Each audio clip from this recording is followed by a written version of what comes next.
Slit width, अब light आ रही है, ओके। तो ये जो लेंस है ये इस स्क्रीन पे फोकस कराने के लिए हम लोग यूज करते हैं, ठीक है। अगर ये लेंस नहीं हो तो भी स्क्रीन पे हमें डिफ्रैक्शन पैटर्न दिख सकता है, ओके। तो यहां पे हम क्या कॉन्सेप्ट यूज करते हैं, हम ये कॉन्सेप्ट यूज करते हैं कि दो पॉइंट्स हम चूज करते हैं, ठीक है। तो लाइट क्या आ रही है, इस पूरे स्लिट विड्थ के थ्रू लाइट जा रही है, लेकिन हम दो पॉइंट्स चूज करते हैं, ठीक है। एक बिल्कुल एज पे और एक बीच में। अब कोई पॉइंट पी ले लेते हैं, ठीक है। तो सेंटर से जो एंगल बन रहा है वो एंगल अगर थीटा है, तो और ये कैलकुलेशन हम कर चुके हैं, यंग्स डबल स्लिट एक्सपेरिमेंट में भी कर चुके हैं।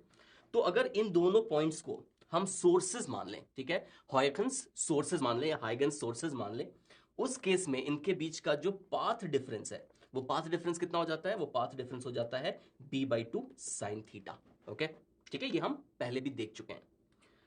अगर ये b/2 साइन थीटा λ/2 के बराबर हो जाए, यानी कि किस बात की बात कर रहे हैं, पाथ डिफरेंस हो जाए λ/2 के बराबर, मतलब हम डिस्ट्रक्टिव इंटरफेरेंस की बात कर रहे हैं। इसका मतलब यहां पे हमें क्या मिलेगा, यहां पे हमें मिनिमल मिलेगा, यानी कि sine theta is equal to λ/b पे हमें क्या मिलेगा, हमें फर्स्ट मिनिमा मिलेगा, करेक्ट, ठीक है। अगर हम इस सेंट्रल पोर्शन की बात करें, इस सेंटर जो स्क्रीन का पॉइंट है एकदम सेंटर पे, ठीक है, वहां से हम देख सकते हैं कि दोनों का पार्ट डिफरेंस सेम होने वाला है, यानी कि सेंटर पे हमें क्या मिलेगा, सेंटर पे हमें मैक्सिमा मिलने वाला है, ठीक है। और सिमेट्रिकली अगर नीचे भी देखें तो यहां पे भी क्या मिलेगा, हमें मिनिमा मिलेगा, यानी कि sine theta is equal to λ/b जब हो जाएगा तो हमें फर्स्ट मिनिमा मिलेगा, और उसके बीच में हमें क्या मिलेगा, ये ब्राइट फ्रिंज मिलेगा। आ रही बात समझ में, ऑल राइट, ठीक है। तो यहां पहला डार्क स्पॉट, यहां पहला डार्क स्पॉट और उसके बीच में लाइट, पी नॉट पे इंटेंसिटी क्या होती है, मैक्सिमम हो जाती है, ओके। अब और कौन कौन से पॉइंट्स हैं जिसपे हमें मिनिमा मिलता है, ठीक है, और कौन कौन से पॉइंट्स हैं, sine theta is equal to n λ/2, और यहां पे ध्यान क्या रखना है कि n जीरो नहीं होना चाहिए। n जीरो हो गया तो मतलब क्या है, sine theta zero, theta zero, यानी हम किसकी बात कर रहे हैं, पी नॉट की बात कर रहे हैं, ठीक है।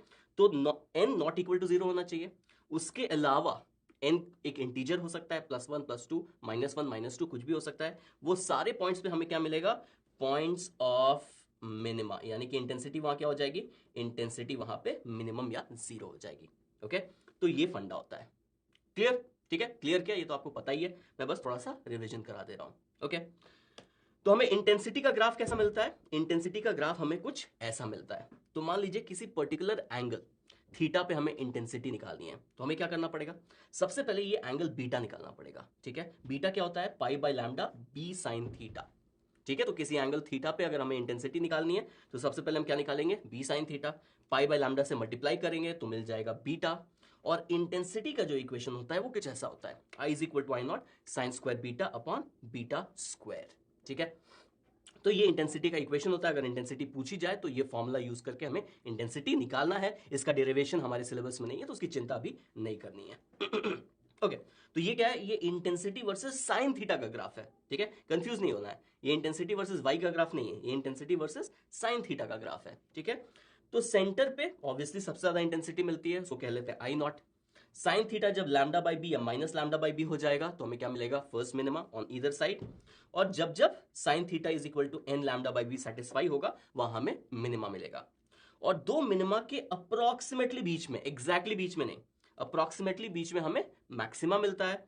तो पहला मैक्सिमा की इंटेंसिटी हो जाती है, सॉरी सेंट्रल मैक्सिमा के बाद जो पहला मैक्सिमा आएगा उसकी इंटेंसिटी हो जाती है I0/22, फिर I0/62.5, और बहुत जल्दी वो डिक्रीज करता है, ठीक है। ये जो फंक्शन है ये बहुत जल्दी डिक्रीज करता है, ऑलराइट। तो ये फंडा है, क्लियर, ठीक है। तो डिफ्रैक्शन का ये फंडा है, इतनी सी भी बात अगर आप याद रखेंगे तो मोस्ट ऑफ द क्वेश्चंस आपका सॉल्व हो जाएगा, ठीक है। चलिए तो फिर अब क्वेश्चन सॉल्व करना स्टार्ट करते हैं। तो क्वेश्चन क्या है, a diffraction pattern is produced by a single slit of width 0.5 mm with the help of a convex lens of focal length 40 centimeter. If the wavelength of light used is 5896 angstrom, then the distance between the first dark fringe from the axis will be, ठीक है। First dark fringe का हमें distance बताना है axis से, ठीक है। तो अभी हमने कॉन्सेप्ट्स डिस्कस किए, सिंपल थ्योरी रिवाइज कर ली, तो रिकॉल कीजिए कि इस क्वेश्चन को कैसे सॉल्व करेंगे, अटेम्प्ट कीजिए, फिर डिस्कशन करते हैं।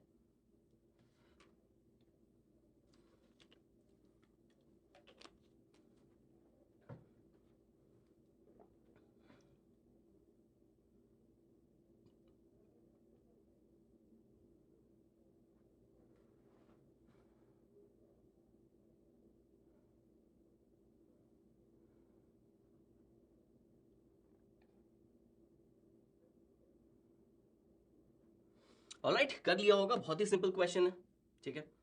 तो बात यह है कि ये फर्स्ट डार्क फ्रिंज हमें कहां मिलता है, जब sine theta is equal to lambda by b हो जाता है कि नहीं। जब sine theta lambda by b हो जाता है तो वहां पे हमें क्या मिलता है, फर्स्ट मिनिमा।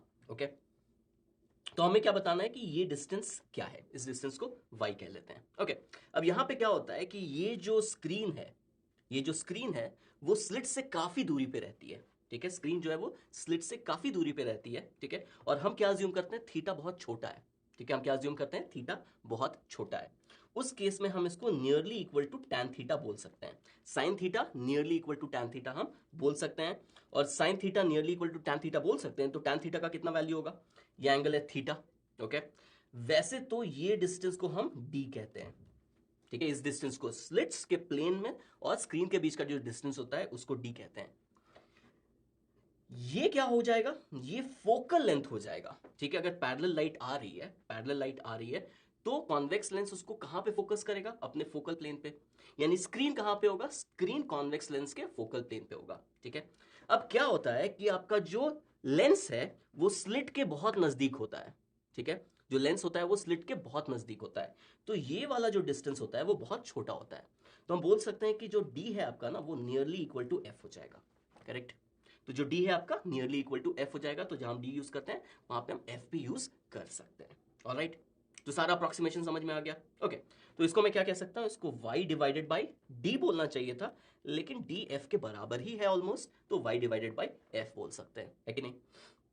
तो क्या समझ में आ गया, हमें समझ में आ गया कि लैम्डा बाई बी जो है वो y अपॉन एफ के बराबर है, बस। तो यहां से हम क्या बोल सकते हैं, y इज इक्वल टू कितना हो जाएगा, lambda f divided by b, ठीक है। तो अब इसको सॉल्व कर लेते हैं, y is lambda f divided by b. तो चलिए इसको सॉल्व कर लेते हैं, y is equal to lambda f divided by b. Lambda का वैल्यू कितना है, 5896 एंगस्ट्रॉम, यानी 10 टू द पावर -10 से मल्टीप्लाई कर देंगे। फोकल लेंथ है 0.4 मीटर, सब ऐसा यूनिट्स में यूज कर रहे हैं। और बी का वैल्यू कितना है, बी का वैल्यू है 0.5 mm है, तो इसको भी मीटर में कन्वर्ट करना पड़ेगा, ठीक है। अब आप देख सकते हैं कि काफी सिंपल सा कैलकुलेशन है।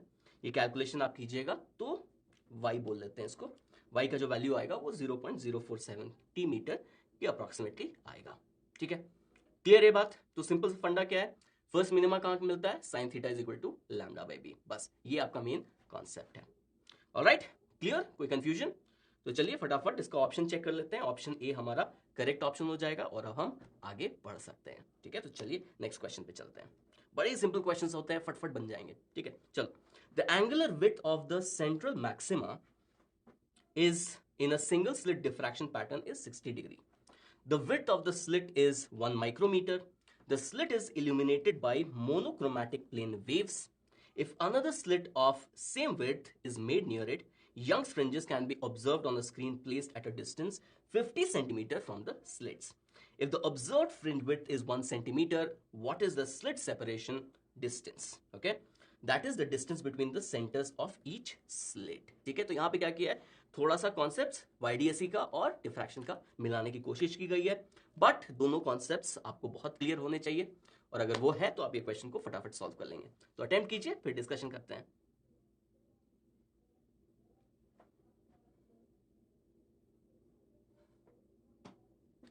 तो रेफरेंस के लिए ये डायग्राम भी देख सकते हैं आप, ठीक है। ये एक मिनिमा है और ये एक मिनिमा है, तो इनका जो एंगुलर सेपरेशन है वो कितना है, 60 डिग्री। ऑलराइट, तो अटेम्प्ट कीजिए, फिर डिस्कशन करेंगे।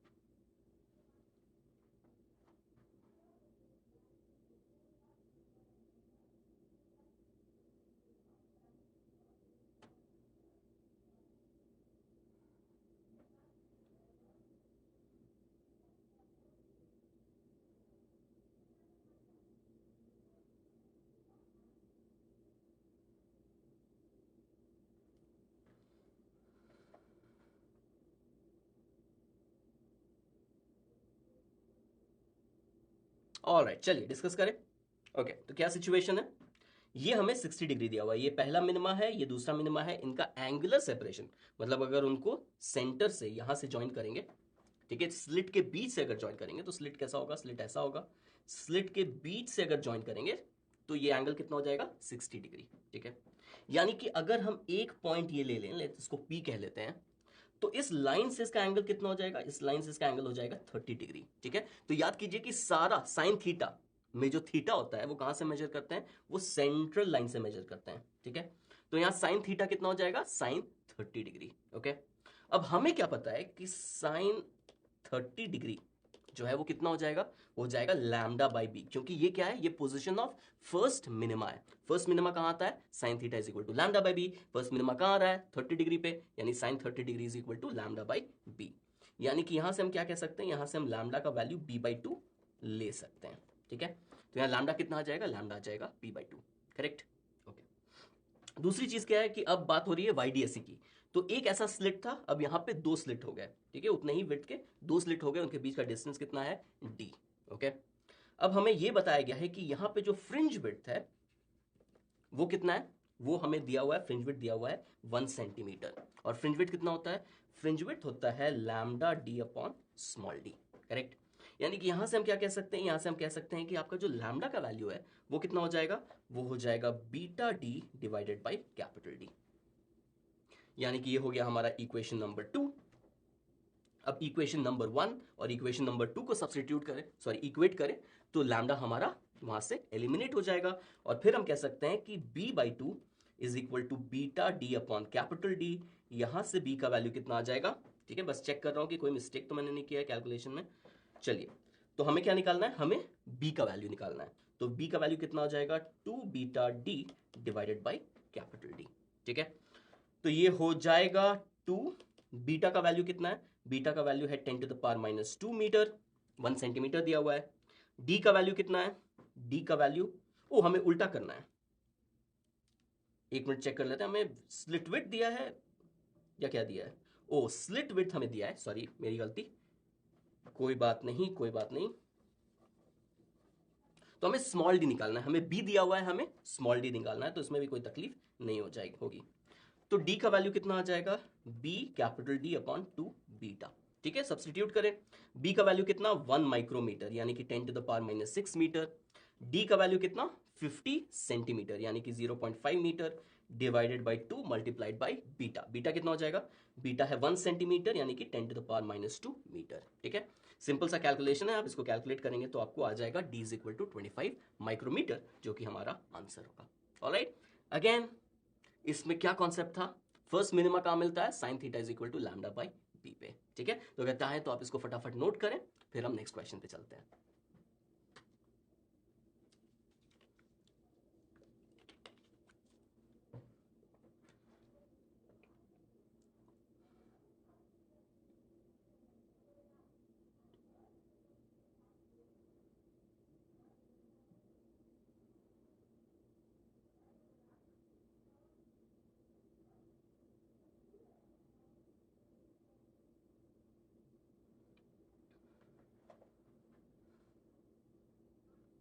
Alright, done. चलिए तो ऑप्शन चेक कर लेते हैं, तो हमारा ऑप्शन बी करेक्ट ऑप्शन होगा। और अब देखते हैं हम next question. Width of slit in a single slit diffraction experiment such that 20 maxima of double slit interference pattern are obtained within central maxima of the diffraction pattern।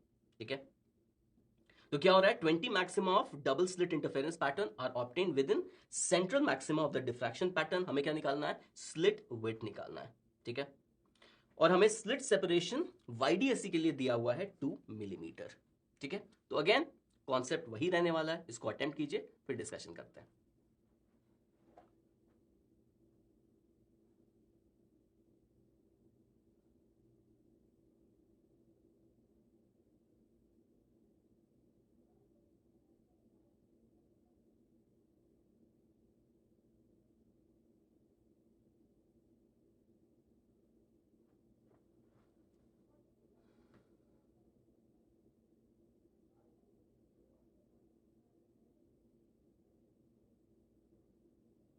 चलिए इसका discussion करते हैं। ओके, तो बेसिकली बात यह है कि जो भी डिफ्रैक्शन पैटर्न बन रहा है, ठीक है, तो ये है सेंट्रल मैक्सिमा। ठीक है, ये है सेंट्रल मैक्सिमा, यहां क्या दिया हुआ है, with in the central maxima. ठीक है, तो ये है अपना सेंट्रल मैक्सिमा, 2 मिनिमा के बीच में अपना सेंट्रल मैक्सिमा है। ओके, तो इतने विड्थ में, इतना जो विड्थ है, इसमें क्या हो रहा है ये जो अपना YDSC है उसका जो फ्रिंज विड्थ है उसके 20 मैक्सिमा, यानी कितने 20 फ्रिंज विड्थ, ठीक है। तो इस डिस्टेंस में 20 फ्रिंज विड्थ आ जाते हैं, ठीक है। यही कहानी है, इतने डिस्टेंस में जो सेंट्रल मैक्सिमा के अंदर 20 फ्रिंज विड्थ आ जाते हैं YDSC के, ओके।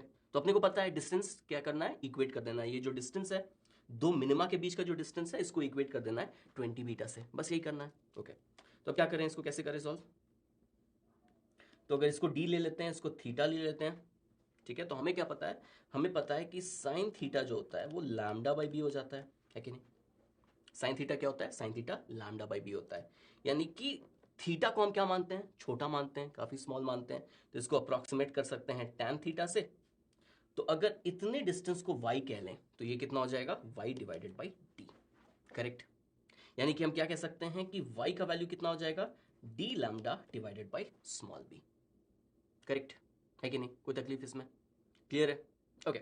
लेकिन ये डिस्टेंस कितना है, ये डिस्टेंस 2y है, ये डिस्टेंस कितना है 2y है, यानी कि 2y is equal to 2d lambda divided by b। ये डिस्टेंस है बिटवीन टू मिनिमा, ठीक है। जो दो मिनिमा में मिले हैं सेंट्रल मैक्सिमा के बाद, उनके बीच का ये डिस्टेंस है। और इसमें कितने फ्रिंज विड्थ आ जाते हैं, इसमें 20 फ्रिंज विड्थ आ जाते हैं, यानी कि this distance is equal to 20 beta. खत्म हो गई कहानी, अब बस इसको सॉल्व कर लेते हैं। तो ये कितना हो जाएगा, ये हो जाएगा 2d lambda divided by b is equal to 20। Fringe width कितना हो जाएगा, फ्रिंज विड्थ हो जाएगा lambda d divided by small d, ठीक है। तो यहां से कैपिटल D और कैपिटल D गया, यहां से लैम्डा और लैम्डा गया, ये 2 से यहां 10 बचेगा, और d का वैल्यू आ जाएगा, हमें क्या निकालना है, b का वैल्यू निकालना है, ठीक है। तो b का वैल्यू है वो d/10 आ जाएगा, ठीक है। d का वैल्यू हमें कितना दिया हुआ है, d का वैल्यू हमें दिया हुआ है 2 मिलीमीटर। तो ये हो जाएगा 2 डिवाइडेड बाई 10, यानी कि 0.2 मिलीमीटर, करेक्ट आ गया, सिंपल है। ऑलराइट, तो बस दो ही चीजें, साइन थीटा क्या होगा, lambda by b for first minima, और थीटा अगर छोटा है तो साइन थीटा को हम अप्रोक्सीमेट कर सकते हैं टैन थीटा, उसको हम बोल सकते हैं y/d। ऑलराइट, तो आप इसको नोट कर सकते हैं और फिर हम नेक्स्ट क्वेश्चन पे चलते हैं।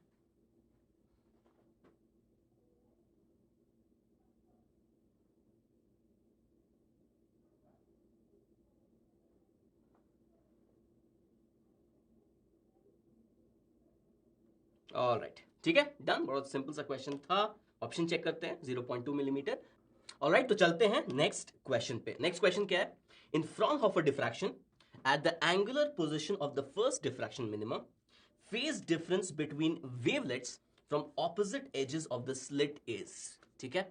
क्वेश्चन क्लियर होना चाहिए, ट्राई कीजिए इस क्वेश्चन को, बहुत ही सिंपल क्वेश्चन है, कॉन्सेप्ट पता है तो फटाफट सॉल्व हो जाएगा, पेन चलाने की भी जरूरत नहीं पड़ेगी। तो अटेम्प्ट कीजिए, फिर डिस्कस करते हैं।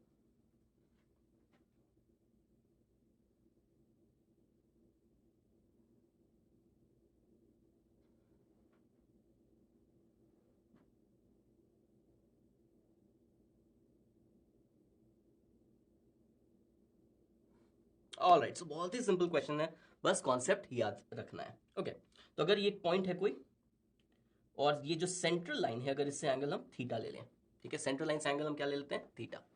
अब ये जो d है, यानी कि distance between the slit and the screen, ये अगर बहुत बड़ा है, ठीक है, और b क्या होता है, बहुत छोटा होता है, उस केस में ये जो लाइन है ये हमें पैरेलल ही, ऑलमोस्ट पैरेलल ही मिलेगी, ठीक है। ये ऑलमोस्ट, ये सारे कहां पे मीट हो रहे हैं, ये सारे, और अच्छे से बना देता हूं ये डायग्राम, ठीक है।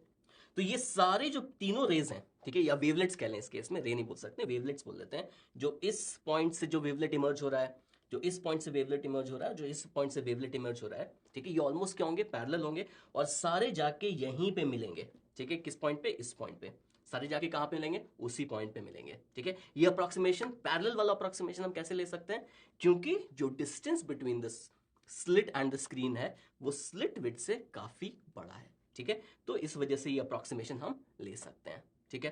तो उस केस में क्या होगा, ये एंगल भी थीटा हो जाएगा, ये एंगल भी थीटा हो जाएगा, है कि नहीं। अब हम क्या करते हैं कि हम ये विड्थ, ये जो एज पे जो वेवलेट होगा और जो बीच में वेवलेट होगा, इनका अगर हम पाथ डिफरेंस निकालते हैं पॉइंट पी पे, फर्स्ट मिनिमा पे, ठीक है, पॉइंट पी पे अगर हम निकालते हैं तो ये क्या होता है, b by two sine theta, correct. ये कितना हो जाता है, b by two sine theta. अगर यहाँ परपेंडिकुलर ड्रॉप करेंगे तो ये अपना पाथ डिफरेंस हो जाएगा, है कि नहीं। ओके, तो ये कितना हो जाता है, ये हो जाता है b by two sign theta, और ये कितने के बराबर होता है, ये होता है लैम्डा बाई टू के बराबर फर्स्ट मिनिमा के लिए, है कि नहीं। ओके, अब अगर हम बात करें किसकी, अगर हम बात करें, इनका कलर चेंज कर लेता हूं, अगर बात करें ये जो एच पे वेवलेट है और ये जो एच पे वेवलेट है, ये भी कहां मिल रहा है, यह भी पॉइंट पी पे जाके मिल रहा है, ठीक है। तो अब इनके बीच जो पाथ डिफरेंस होगा, वो पाथ डिफरेंस कितना हो जाएगा, वो पाथ डिफरेंस अब हो जाएगा b by two sine theta, sorry b sine theta. ये पाथ डिफरेंस कितना हो जाएगा, b साइन थीटा, करेक्ट। ठीक है, पहले क्या था, पहले दोनों पॉइंट्स के बीच का डिस्टेंस कितना था, b बाई टू। अब दोनों पॉइंट्स के बीच का डिस्टेंस कितना है, b है, यानी कि पाथ डिफरेंस कितना हो जाएगा, b साइन थीटा। और b साइन थीटा का मतलब क्या है, b sine theta will be equal to lambda. यहां से आप चेक कर सकते हैं, यहां से अगर b साइन थीटा निकालेंगे तो किसके बराबर होगा, लैम्डा के बराबर होगा। यानी कि जो ऑपोजिट एजेस से जो वेवलेट्स जा रहे हैं उनके बीच का पाथ डिफरेंस कितना है, उनके बीच का पाथ डिफरेंस है लैम्डा, यानी कि उनके बीच का फेज डिफरेंस कितना हो जाएगा, सिंपल 2 पाई। ठीक है, लैम्डा का path difference is equal to 2 pi का फेज डिफरेंस, है कि नहीं। और अपना प्रॉब्लम हो गया सॉल्व। ठीक है, तो ये चीज को अपने को ध्यान में रखना है। तो ऑप्शन चेक करते हैं, तो ऑप्शन सी हमारा करेक्ट ऑप्शन हो जाएगा। Alright, clear. तो अब ये क्लियर है, तो हम चल सकते हैं नेक्स्ट क्वेश्चन पे। ओके, चलिए नेक्स्ट क्वेश्चन क्या है। Assume that light of wavelength 6000 angstrom is coming from a star. What is the limit of resolution of a telescope whose objective has a diameter of 100 inch? ठीक है, तो किसकी बात हो रही है, लिमिट ऑफ रेजोल्यूशन की बात हो रही है। लिमिट ऑफ रेजोल्यूशन किस थियरी के अंदर आता है, रेलीज क्राइटेरिया के अंदर आता है। ठीक है, तो उसको रिकॉल कीजिए, क्वेश्चन को अटेम्प्ट कीजिए, फिर डिस्कशन करते हैं।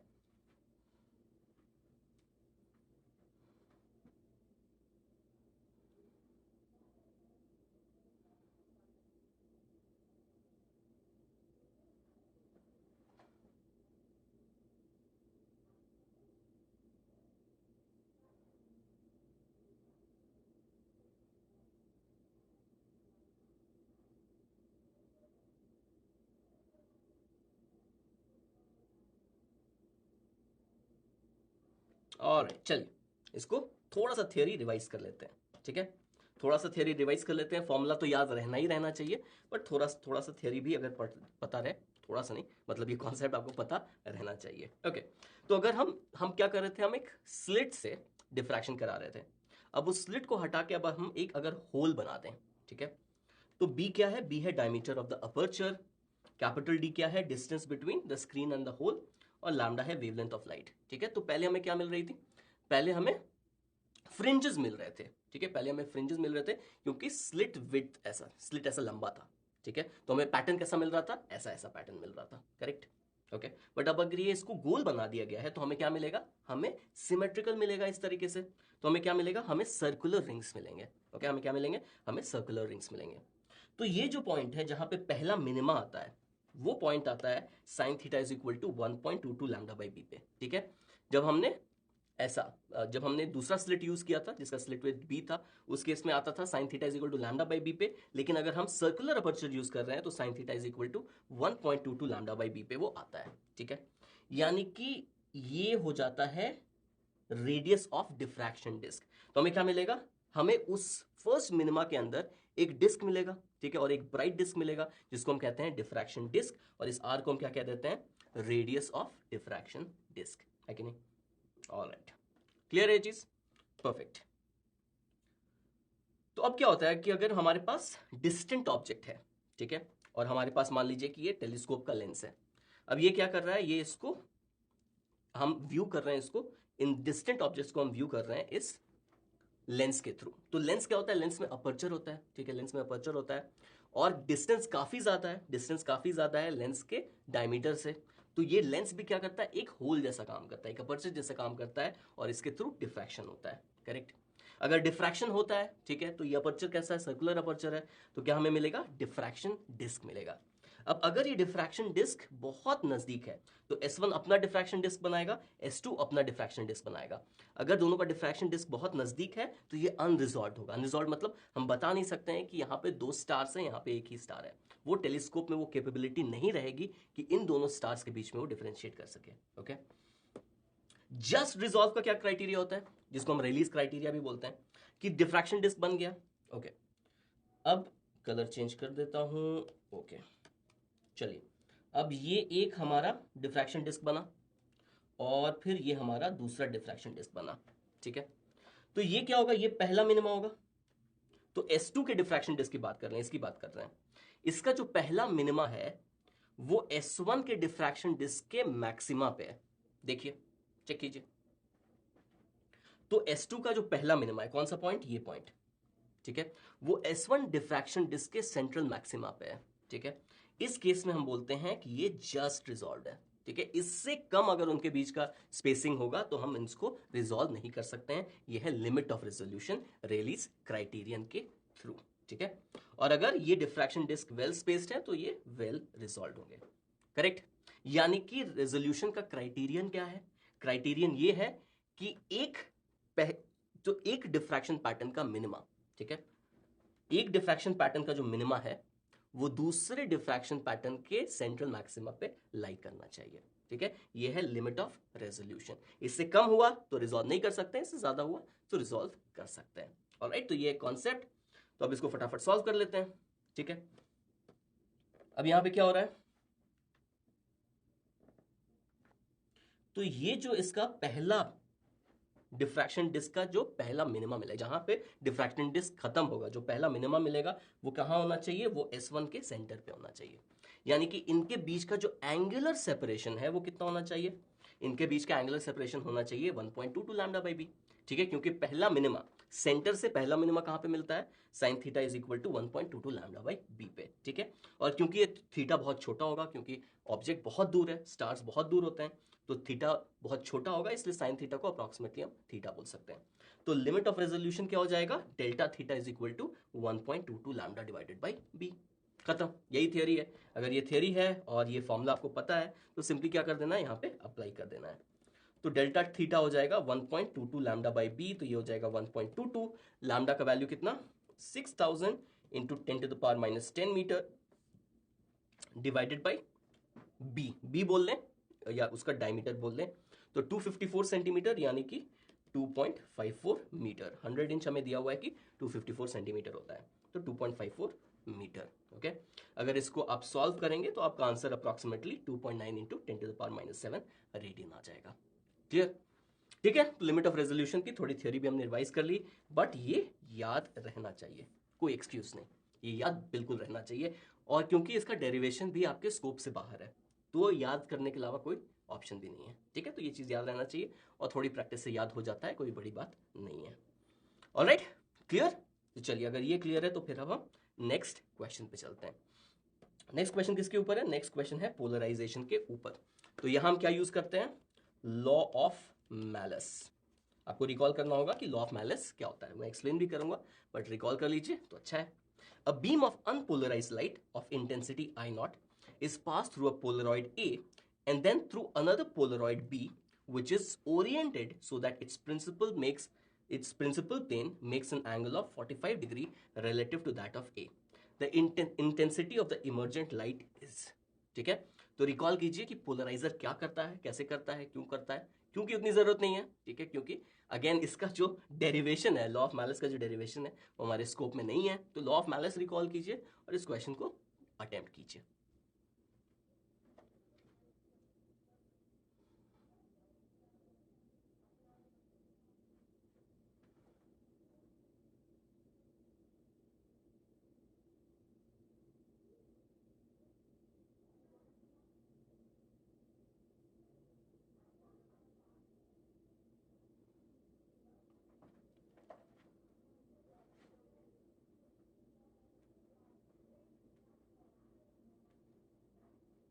ऑलराइट, चलिए, लॉ ऑफ मैलस क्या बताता है कि अगर एक पोलराइजर है या अगर दो पोलराइजर है हमारे पास, ठीक है, अगर दो पोलराइजर है तो एक पोलराइजर के थ्रू अगर इंटेंसिटी I नॉट है, ठीक है, एक पोलराइजर के थ्रू इंटेंसिटी I नॉट है, तो जब वो दूसरे पोलराइजर के थ्रू क्रॉस करेगा तो उसकी इंटेंसिटी हो जाएगी I naught cos square theta.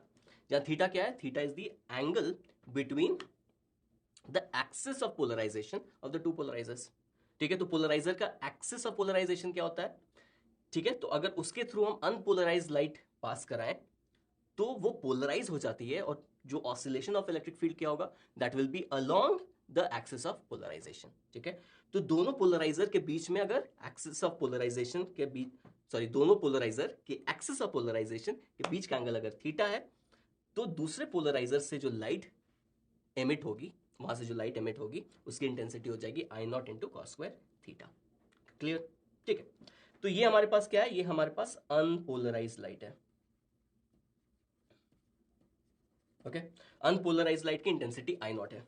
ठीक है, तो अनपोलराइज लाइट में क्या होता है कि oscillation of electric field almost her direction में होता है। ठीक है, तो उसको हम क्या कर सकते हैं, दो म्यूचुअली परपेंडिकुलर प्लेन्स में रिजॉल्व कर सकते हैं। ऑसिलेशन किस चीज का है, इलेक्ट्रिक फील्ड का ही तो है। इलेक्ट्रिक फील्ड कैसी क्वांटिटी है, वेक्टर क्वांटिटी है, यानी कि जिस भी डायरेक्शन में ऑसिलेशन हो रहा है, ऑसिलेशन ऐसा हो रहा है, ऐसा हो रहा है, ऐसा हो रहा है, ऐसा हो रहा है, जैसा भी हो रहा है, हम क्या कर सकते हैं, इसको दो म्यूचुअली परपेंडिकुलर प्लेन्स में रिजॉल्व कर सकते हैं। ठीक है, तो वही हुआ है। तो ये जो ब्लू है